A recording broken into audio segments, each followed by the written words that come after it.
प्रधानमंत्री नरेंद्र मोदी ने आज संसद भवन के सेंट्रल हॉल में राष्ट्रमंडल के अध्यक्षों और पीठासीन अधिकारियों के 28वें सम्मेलन का उद्घाटन किया। उद्घाटन के बाद पीएम मोदी ने अपने संबोधन में भारतीय संविधान के 75 साल पूरे होने पर कहा कि सभी अतिथियों का संविधान भवन में आना भारत के लोकतंत्र के लिए बहुत विशेष है। पीएम मोदी ने सेंट्रल हॉल का इतिहास बताया और कहा कि आजादी के 75 साल तक ये भारत की संसद रही थी। फ्रेंड्स, जिस स्थान पर आप सभी बैठे हैं वो भारत की डेमोक्रेटिक जर्नी का बहुत ही महत्वपूर्ण स्थान है।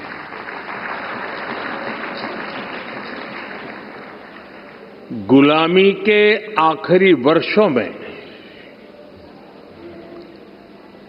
जब भारत की आजादी तय हो चुकी थी, उस समय इसी सेंट्रल हॉल में भारत के संविधान की रचना के लिए संविधान सभा की बैठकें हुई थी।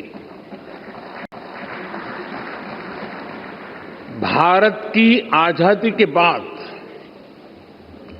75 वर्षों तक ये इमारत भारत की संसद रही और इसी हॉल में भारत के भविष्य से जुड़े अनेक महत्वपूर्ण निर्णय, अनेक चर्चाएं हुई। अब लोकतंत्र को समर्पित इस स्थान को भारत ने संविधान सदन का नाम दिया है। अपने संबोधन में पीएम मोदी ने यूपीआई को दुनिया का सबसे बड़ा डिजिटल पेमेंट सिस्टम कहा। उन्होंने vaccine, steel, startup, aviation, rail network, metro rail network, दुग्ध उत्पादन जैसी उपलब्धियों को भी गिनाया।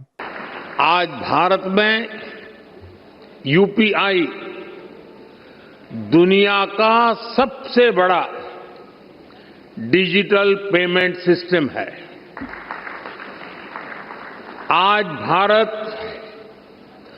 दुनिया का सबसे बड़ा वैक्सीन प्रोड्यूसर है।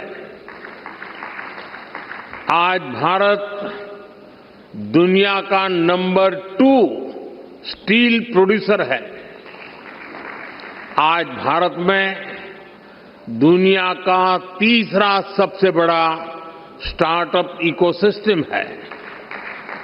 आज भारत दुनिया का तीसरा सबसे बड़ा एविएशन मार्केट है। आज भारत में दुनिया का चौथा सबसे बड़ा रेल नेटवर्क है। आज भारत में दुनिया का तीसरा सबसे बड़ा मेट्रो रेल नेटवर्क है। आज भारत दुनिया का सबसे बड़ा मिल्क प्रोड्यूसर है। आज भारत दुनिया का दूसरा सबसे बड़ा राइस प्रोड्यूसर है। फ्रेंड्स, भारत में डेमोक्रेसी का अर्थ लास्ट माइल डिलीवरी है। प्रधानमंत्री मोदी ने आगे कहा कि मौजूदा वक्त में दुनिया परिवर्तन के दौर से गुजर रही है, तब भारत ग्लोबल साउथ के हितों को पूरी मजबूती से उठा रहा है। फ्रेंड्स, आज जब दुनिया अभूतपूर्व परिवर्तन के दौर से गुजर रही है, तब ग्लोबल साउथ के लिए भी ये नए रास्ते बनाने का समय है। भारत हर ग्लोबल प्लेटफॉर्म पर ग्लोबल साउथ के हितों को पूरी मजबूती से उठा रहा है। अपनी G20 अध्यक्षता के दौरान भी भारत ने ग्लोबल साउथ की चिंताओं को वैश्विक एजेंडे के केंद्र में रखा है। भारत का ये लगातार प्रयास है कि हम जो भी इनोवेशन करें उससे पूरे ग्लोबल साउथ को लाभ हो, कॉमनवेल्थ देशों को फायदा हो। हम ओपन सोर्स टेक प्लेटफॉर्म भी बना रहे हैं ताकि ग्लोबल साउथ के हमारे साथी देश भी अपने यहां भारत जैसी व्यवस्थाएं विकसित कर सकें। इस कार्यक्रम में पीएम मोदी ने भारत की लोकतांत्रिक यात्रा, उसकी ताकत और दुनिया में उसकी भूमिका पर खुलकर बात की। इस कॉन्फ्रेंस की अध्यक्षता लोकसभा स्पीकर ओम बिरला कर रहे हैं और इसमें 42 कॉमनवेल्थ देशों के 61 स्पीकर और पीठासीन अधिकारी शामिल हुए।